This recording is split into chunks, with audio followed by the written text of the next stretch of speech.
In this video, we're going to cover the fundamental footwork we use for our training. Before we get to those drills, we're going to begin with our stance. For the most part, we use a pretty typical boxing stance. However, I tend to be a bit more squared up than you'd find in most boxing schools. That's a matter of preference, and if you prefer to be more narrow, that's totally fine. Our stance is essentially divided up into three categories: our height, our width, and our depth. Our height is literally how much we're bending our knees. Our width is how far apart our feet are laterally from one another. The depth is how far one foot is in front of the other.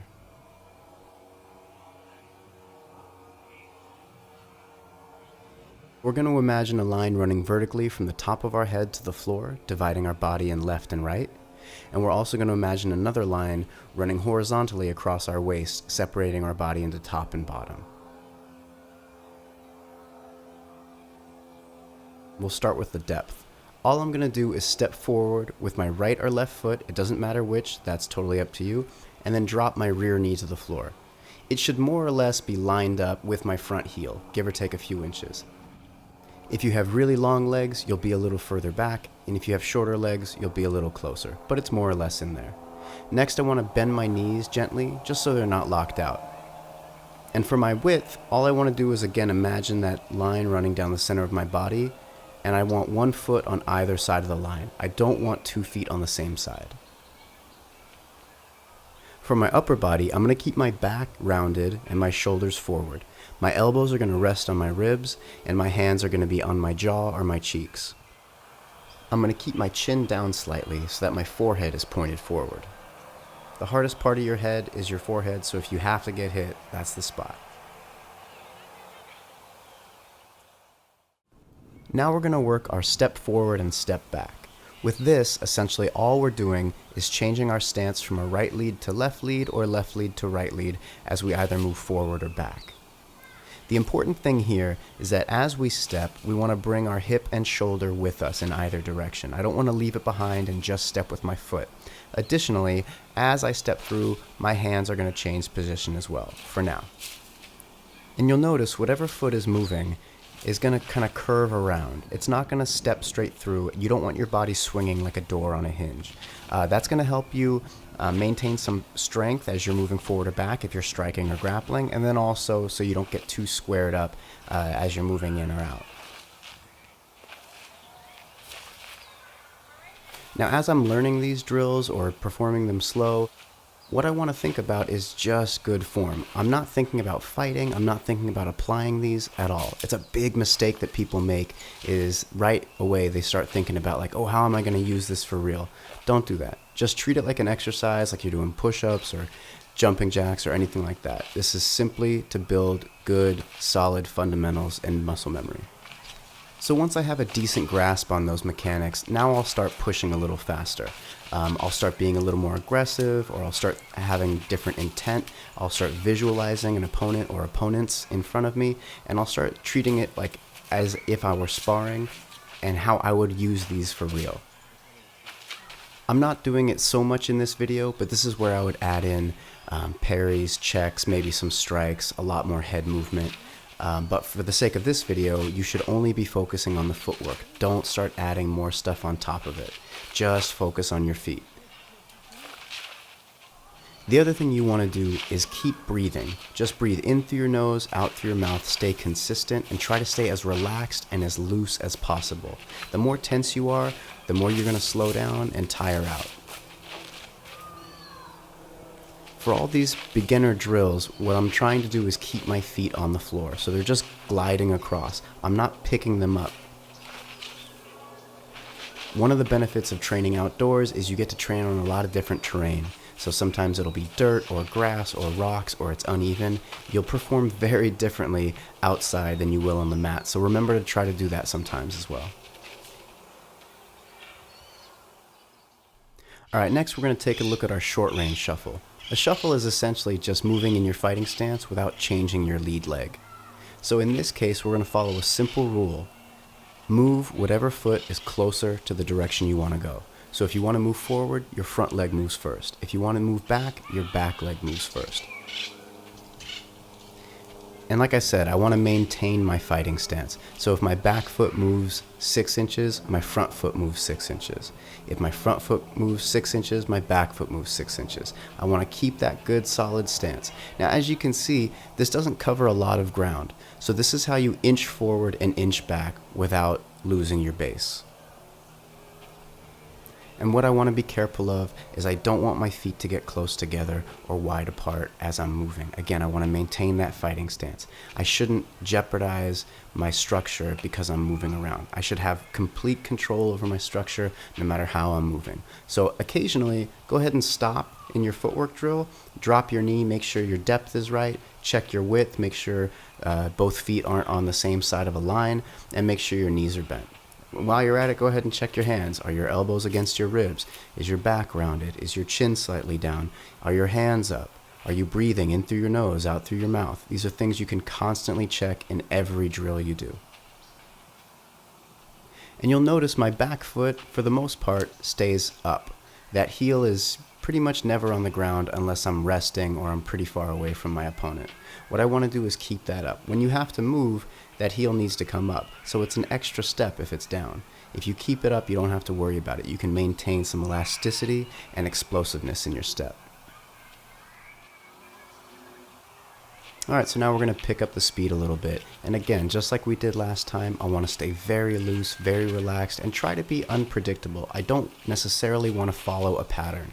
However, if you're new to this, you're definitely going to follow a pattern, and that's totally okay.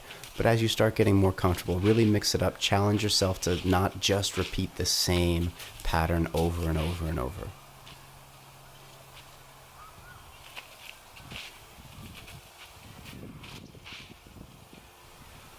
And again, always remember what the drill is for. This is small movement, but quick, so that's what I'm thinking of. Moving in quick, moving out quick. And sometimes I'll string a bunch of movements together, or sometimes I'll do opposite directions, one after the other, back to back. Like I said, just mix it up, make it interesting, have fun with it, and try new things. Don't be afraid to fail. You should be taking chances, look stupid, fall down, make a bunch of mistakes. You'll learn far more from your mistakes and your failures than you'll ever learn from all the things you're doing well. And as you can see, sometimes when I move forward, I'm going to step with my front leg and then drag my back leg, and other times I'm going to push off of my back leg to make it more explosive. And then the opposite would be true if I was moving back. So you want to do both. Sometimes you're going to take, little steps inching forward or back or left or right, and then sometimes you want to explode in any of those directions. And occasionally, again, check in with yourself, make sure your structure is right, your height, your width, your depth, make sure you're keeping your hands up, make sure you remember what the drill is for and why you're doing it, so you're working it with that in mind.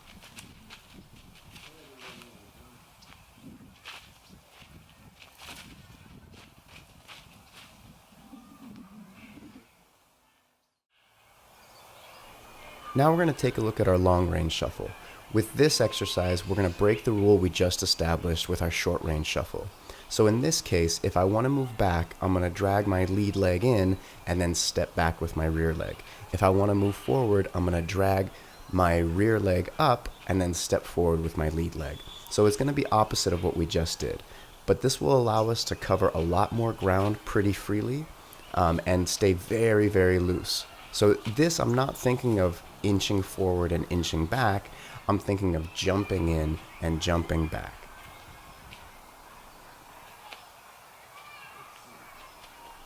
So with this movement, our feet become kind of like a pendulum, where one swings forward and replaces the other one so it can move forward or back. And you don't have to physically kick one foot out from the other, but just treat it like that in your mind, where one isn't going to move until the other one's taking that spot. But you want to be very, very free and relaxed, no tension.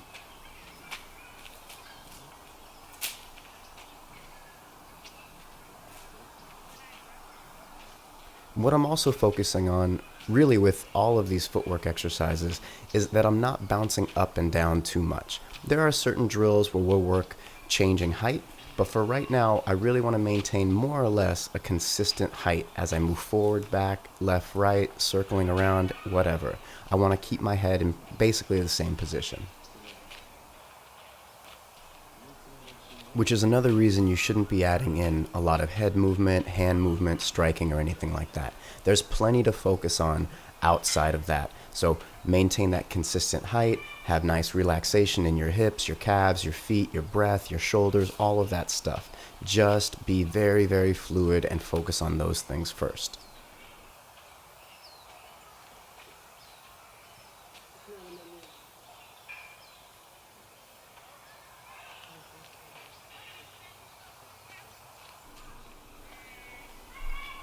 So now we'll go a little faster with it. And in this, you want to be careful not to cross one foot in front or behind the other. Again, this is more of a replacement step. You don't want to get your feet crossed over right now. There are drills we can work later that'll allow us to be confident if that happens, but for the most part, I don't want that to happen.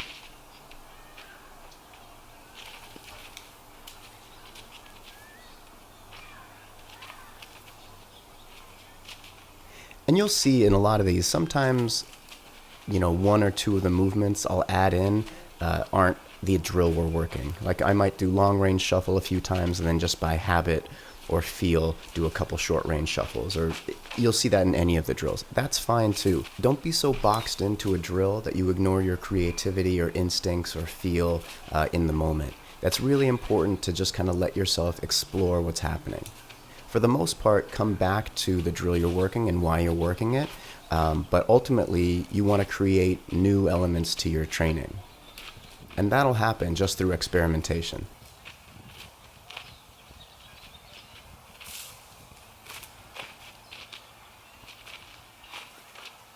Another thing that you can do is play with different hand positions. In the beginning, just focus on keeping your hands up. But once you're okay with the footwork and you're not focusing on so much of remembering the checklist and making sure everything is right, then you can start playing with your hands up, down, in, out, moving while you're doing it. There's so much room for improvisation here, but again, just start with the basics and then add on top of that as you go. That's always how we learn. We learn in two stages. We have the absolute and then the abstract. You have to start with the absolutes. Establish that good base first before you start playing too much. But as you're establishing that good base, put a little bit of time into play, into experimentation.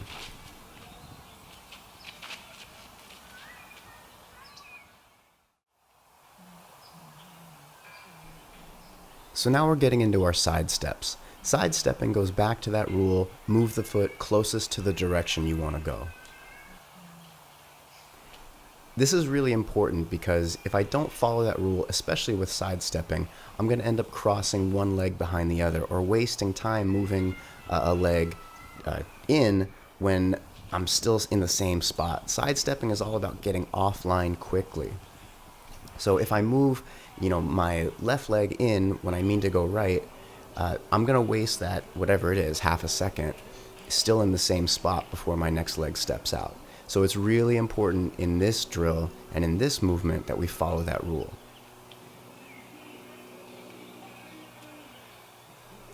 Our head usually moves with the first foot we step with. So if I want to move left and I step with my left leg first, my head goes with it and that'll help me get offline. If I don't do that, my head stays in the same place and it's just no good. I'll explain that further when we get to the video about application. But again, just keep that in the back of your mind, that's why we're following that rule.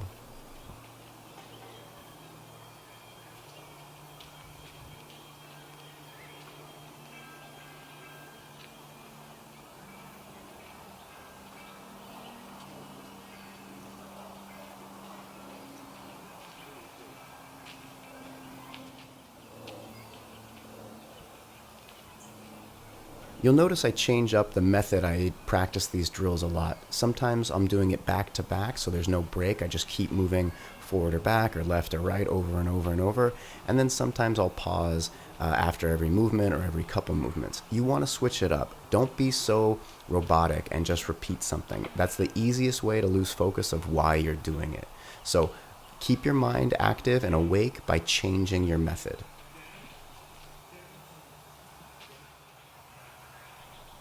Now we'll do our side steps a little quicker. What I want to think of is just something running straight towards me, and all I want to do is hop left or hop right. And again, string them together however you like, be creative, or start with a pattern to build up those mechanics, but essentially all I want to do is hop out of the way.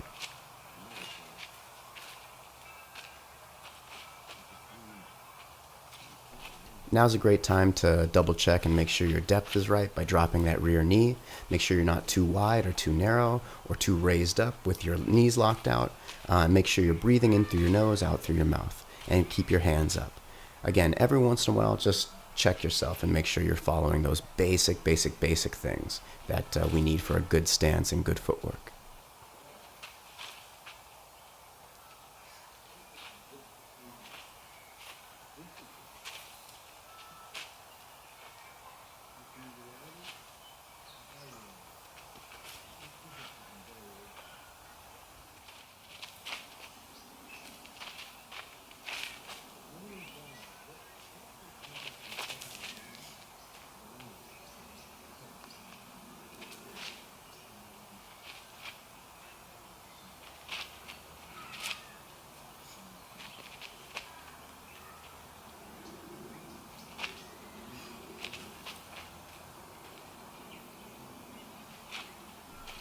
You really can't put too much time into your footwork.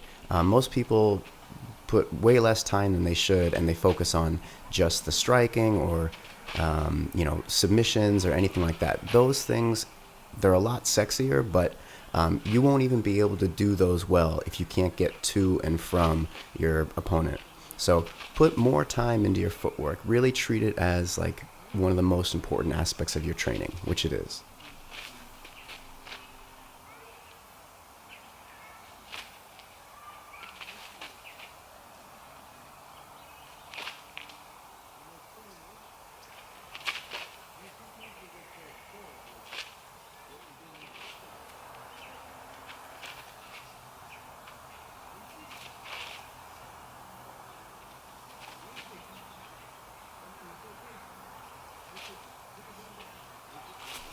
With any or all of these drills, you might find that you're better going to one side than the other, or you're better with one leg up than the other. That's totally normal, and just keep at it. So you want to be as balanced as possible, but don't shy away from the things that you're struggling with. Just keep working them.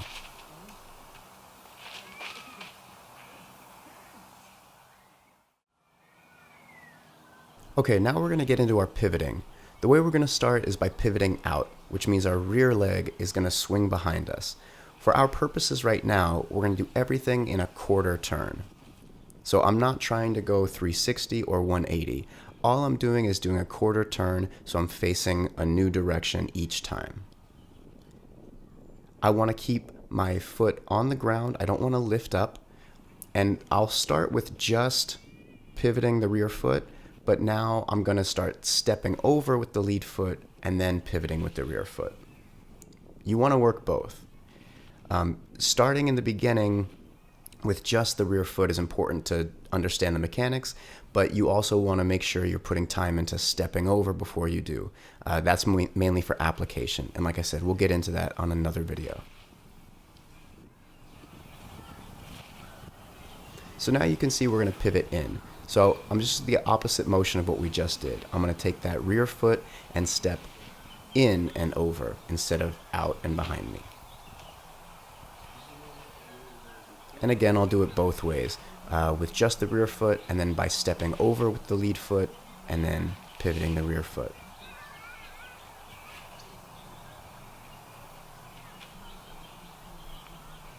And your pivoting foot will always have the weight on the ball of the foot. We don't pivot on the heel. There is an exception to that rule in a certain footwork drill, but for right now, anytime I pivot, I want to be on the ball of my foot. I don't want to wait on the heel.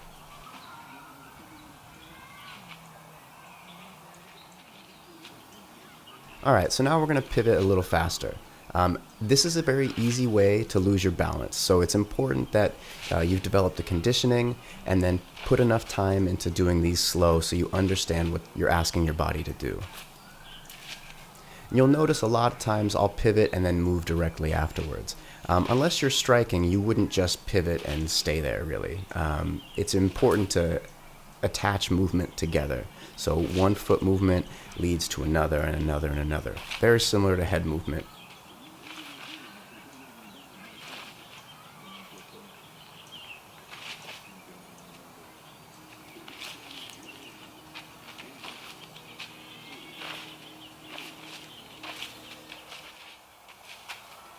So now we'll start pivoting in quickly. And what you'll notice a lot of times I'm doing in this example is rotating my upper body first and then stepping in with my rear foot.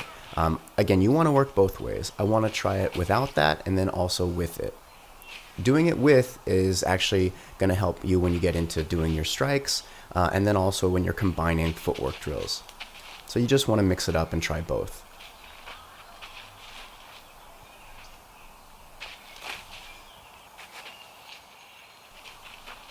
Now all we're going to do is put those two pivoting movements together, going in and out, and again, mix it up. You don't have to follow a set pattern and be robotic in your movement. With all of this footwork, one thing I'm trying to be very cognizant of is not telegraphing. So I don't want to lean to one direction, forward or back, left or right, before I do my movement. I want to try to start from zero and then move directly from that. So our female triangles are used to move toward or past something directly in front of us at an angle. And as I move forward, I want to transfer the weight from my back leg to my front leg. In this example, I'm not doing that so heavily, but it is still there. I'm more just focusing on the dexterity and relaxation to move my feet back and forward. What I'm doing right now is pretty much keeping one foot behind me, but as I start getting more comfortable with that, I'm going to start moving that foot over. And it's super important to work both. I want to be able to do my triangle with like a little side step so that my rear foot doesn't get run over, and I also want to be able to stay right in place if I'm working more stand-up grappling or I'm not looking to get out of the way.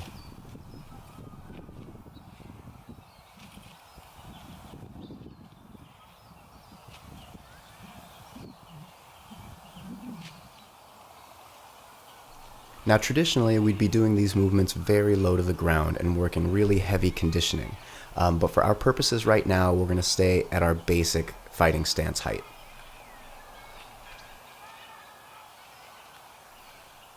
There is also a closed female triangle, but we won't be focusing on that in this video. We will address it in the next one though.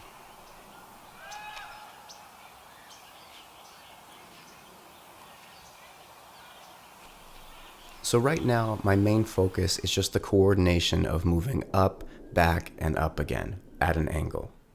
As I get better at that, then I'll start rounding those hard edges and doing it with more rhythm and timing and relaxation. Start with the absolute, then gradually put in the abstracts.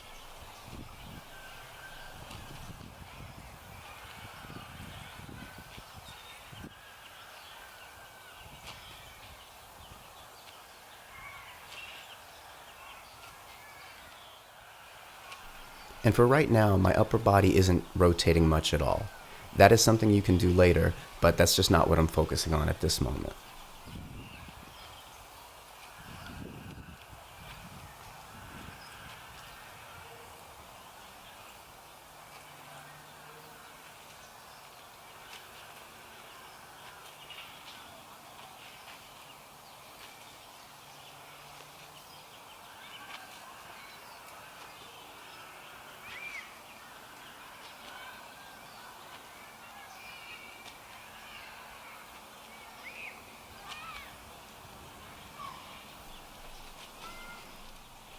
Alright, so now we're going to start playing a little faster with that movement. And you can see right now I'm making it pretty consistent. Up, back, up, back, up, back. No real breaks. I'm not treating it so much like a fight. I'm just working the conditioning and the timing and the effort of being consistent with that movement. But later I'll also add it in as if I were sparring. Again, remember to switch it up. Don't do everything the same way all the time as far as your method is concerned.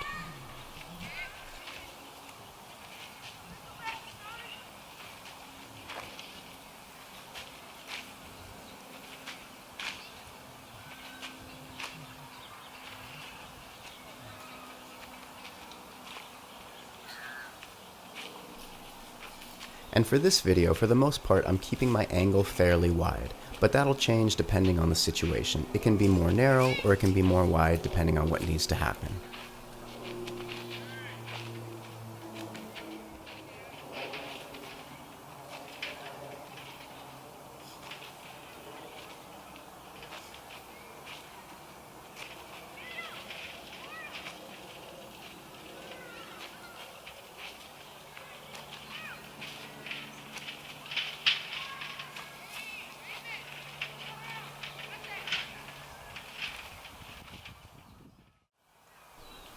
So with our open male triangle, what we're going to do is move away at an angle or evade at an angle. Just like our female triangle, except we're going backwards instead of forward.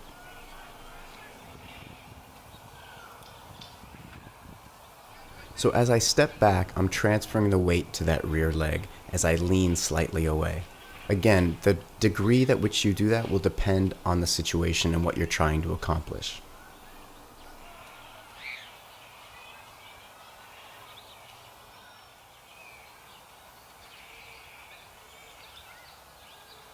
Now's a good time to remember to check your depth, check your width, check your height, make sure your hands are up, elbows in, you're breathing properly, all of those things.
So now we'll start doing our male triangles a bit faster. What's really common with our triangles is that a lot of people will just kind of stay in place. So they're not actually angling, they're switching their feet and turning their shoulder, but they're not actually angling. So remember to make sure you get over that center line and transfer your weight to your rear or front leg depending on which way you're moving.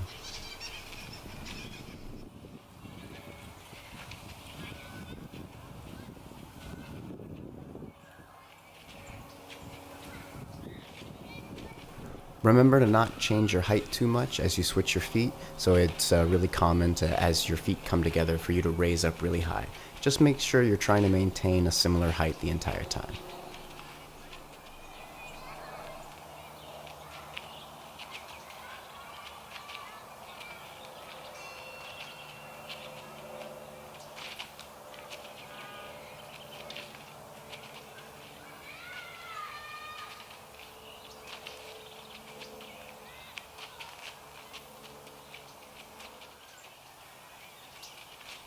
And as you can see right now, I'm going back to taking time between each movement, thinking more about applying it in a sparring or fighting situation.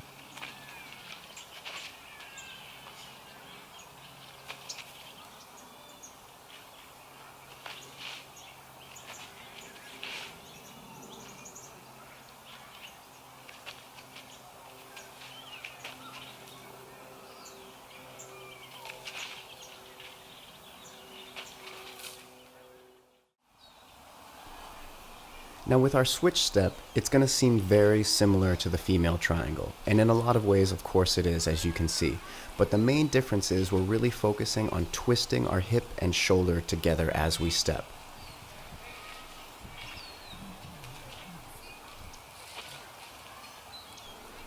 It's more a matter of intent than mechanics, although the mechanics do differ slightly.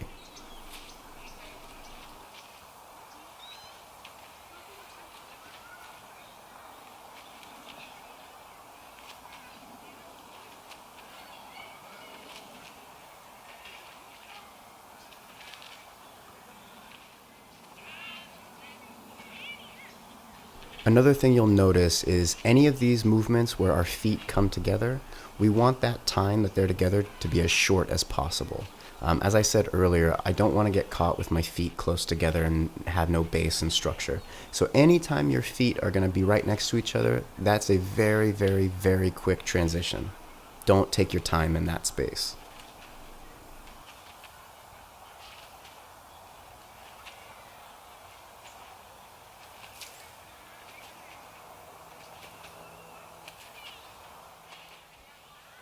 So let's get into that switch step a bit faster.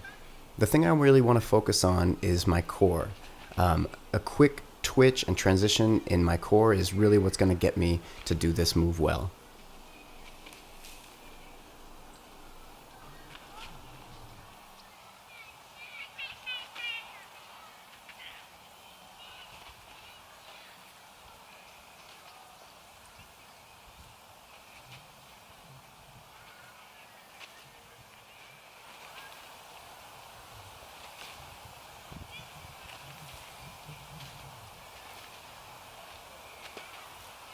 We use this movement to change our position, whether it's to evade, escape, or change our angle of attack, but we also use it to create a lot of strength in a strike. For example, it would be very easy to see how this could be useful for a hook punch, or to quickly transition to put a hand behind you to deliver a rear straight.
Our final movement will be the jinga.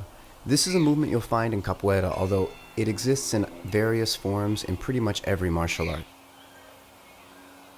Now, I'll preface this by saying I am not a capoeira instructor. I studied it for a limited amount of time, and what I took away from it were a few key movements that have really helped me in my strength and conditioning, in my rhythm and timing, and in just generally everything else I do. Now you're going to notice similarities to the triangle, and that's obvious. However, the difference is the weight transfer in this movement occurs on the flat side of the triangle, not on the point.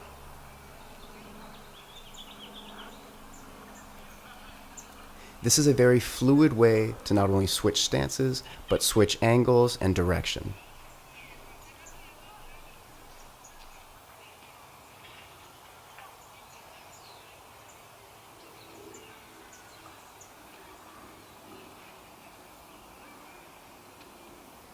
Just like the other triangle-based movements, I'm going to perform this in place and then also moving with it, forward, back, and side to side.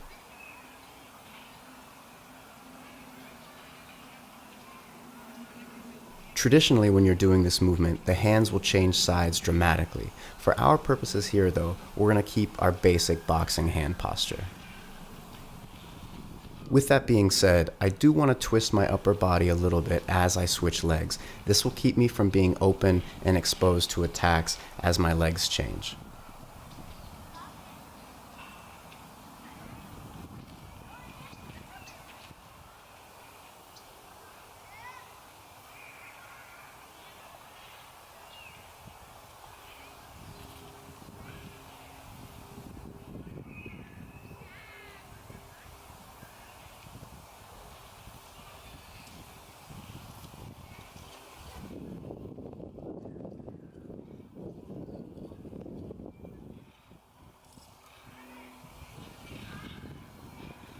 So now let's do that a little faster.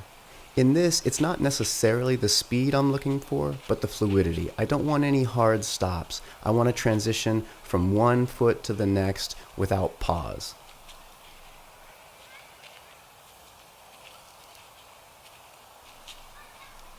And you can see it's a very easy and clean way to change directions. You don't even have to stop.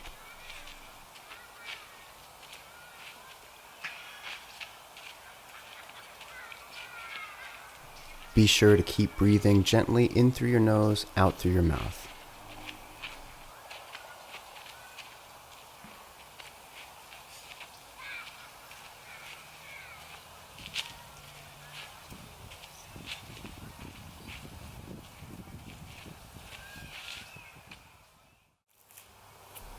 So that's it for our fundamental footwork. Thank you so much for watching. I really hope this gave you a lot to work on and think about. I'll see you in the next video.